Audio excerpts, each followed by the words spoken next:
so right now I'm going to show you how you can take photos like this on just regular standard Instax Mini film, but you can use these old vintage Kodak Instant film cameras. As far as I know, I'm the first person to figure out how to do this. I Googled it a lot and I couldn't find anything else about this, but please let me know in the comments if I'm wrong, if someone else has done this before. I literally just figured this out a couple days ago. I had an idea and it works. So why would you want to use one of these old cameras? Well, these cameras are very, very cheap. This camera was like $2. This camera was $3 or $4.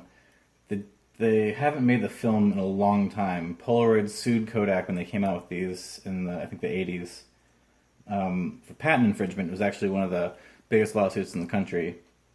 And so Kodak stopped making these a long time ago. They haven't made film for these in decades. So you cannot get film for these. None of the film is going to be good. So these cameras are dirt cheap. Nobody wants these cameras. They're useless cameras. So I think that's great. I think using something that is useless and finding a new use for it is one of the best things you can do. I love doing it, especially with cameras. So that's another huge reason why you might want to do this. The other reason is because, if you can see, this is the cartridge that goes in these cameras. The film goes in here. And if you look at basically what we're going to be doing is putting Instax film here. And you can see it's a little too narrow for wide film, but when the Instax square film comes out, it should fit just fine. This should work just fine with square film. So then you would have a multi-format camera. You'd be able to shoot two types of Instax film in one camera. So that could be really cool too. And also, I mean, this Fujifilm and Kodak cameras. Like, this is the dark side of instant photography. This is awesome. So, I'm going to talk a little bit about how this works. If you want to skip right to the making section, that's totally fine. Just skip ahead a couple minutes. But, so, why this works at all. Basically, these two types of film, this is the film that came in these cartridges. And basically, these films are cousins. These are very closely related. When Kodak stopped making these, Fuji had started to support their film format. So Fuji had entered a license deal with Polaroid to continue to support this type of film, and made a few various types of cameras and different kinds of film of different speeds and different cartridge formats. The F series, the 800 series, and then the ACE series. And then they came out with Instax in the 90s, and so these films are very similar. They're both exposed through the back, and the picture shows up on the front. And so we can exploit that. So this isn't reverse, this is the right way. And so these are very similar. And so basically, I'm going to now show you how to do it. I mean, it's very simple. Basically, what I did is I went and got a file folder from Kinko's, and you just cut out this shape. And I mean, on the most basic level, you just got to tape the unexposed photo in there, make sure the chemistry packet is up. And this, I mean, it's processed in the camera too. You don't have to take it out and put it into another camera and put it into an Instax camera. This camera processes this picture right after you take it. Let me also talk about the cameras a little bit. When I got this camera has an automatic, most of the cameras have an automatic eject system with a little motor and gears. This camera has a gear that was completely broken. One completely just disintegrated and another one partly disintegrated. So that didn't work anymore. The rest of the camera works fine, so you can kind of wind it through by hand. So I'm not exactly sure if that's common for these types of cameras or not. I have 3 or 4 more cameras coming in the mail that I got for just a couple of dollars also, so I'll let you know. But again, like I said, these cameras are dirt cheap. But this camera actually has a crank on it. Some of the cheaper models did, and so I think the gearing system is a little beefier. These rollers feel a little tighter. I'm not exactly sure, but I have a whole bunch of cameras coming, so I'm going to experiment with all of them, and I'll post a follow-up video. This camera also takes a J-type battery, which is a very strange battery. You can get it on Amazon. They're not expensive, but you can't just go and get them at your local shop. that camera takes AAAs, so that's no problem. Now I'm going to show you how to do this with a little crossfade. Perfect. Okay, so what you want to do is cut a square out of this flat plastic that you can get. This is just a file folder I got at Staples. You might be able to use cardstock or something like that. I've tried it with paper a couple times. It didn't get great results. I also tried this textured plastic, and that makes the print a little funny. But you can try all these things and experiment with them. You know, for different effects. You might be able to use like something sparkly, I don't know, something like that. Anyway, so what you want to do is you want to cut a square out of this. That's 3 3/4 by 4 inches. That's the size of the film. Let's see. It's 3 3/4, 4 inches. So I'm going to do that.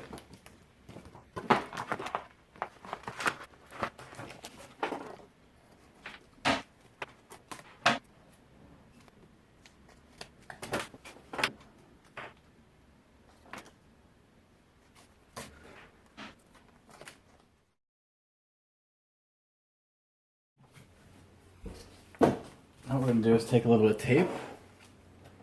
I'm going to tape the top edge so that the roller will grip it a little better.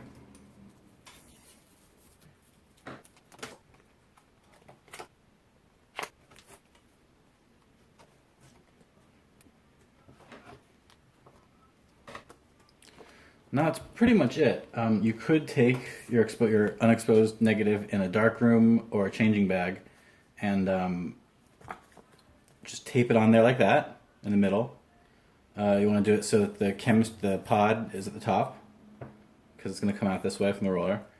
You can just tape it in. What I like to do though is just get an Exacto and cut some slashes, and that way there's no tape and it's not quite as messy.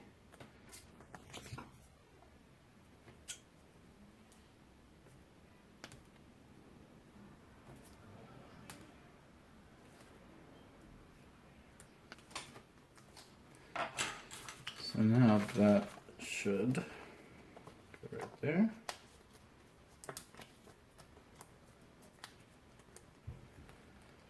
I'm going to do one more down here, and then we're good to go.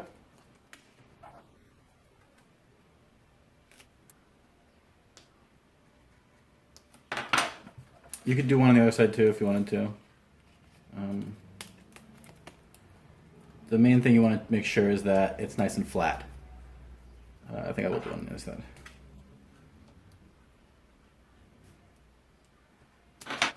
Okay.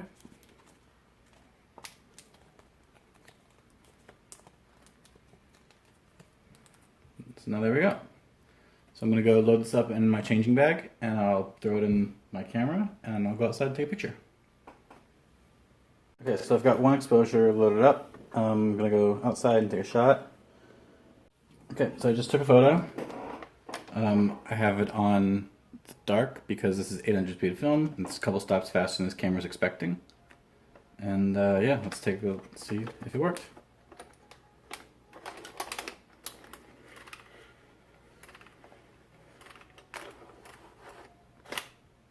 Camera's spread real good.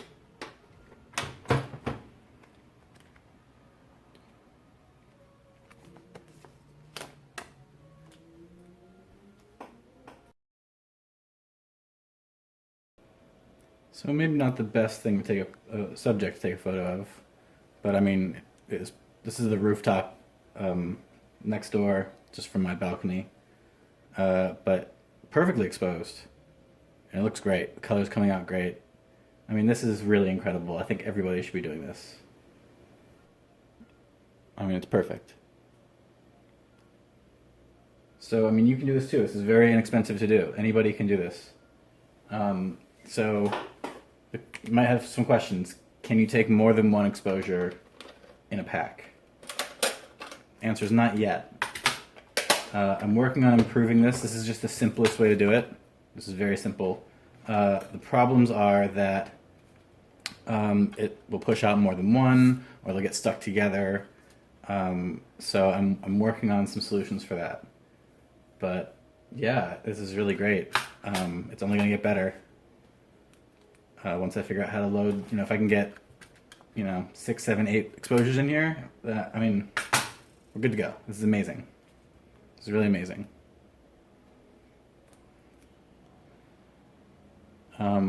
I have like 3 or 4 more cameras coming very soon. I'll check those out, and I'll try to post some updates about like which cameras you should get. But yeah, everyone get out there, buy these things, shoot some film.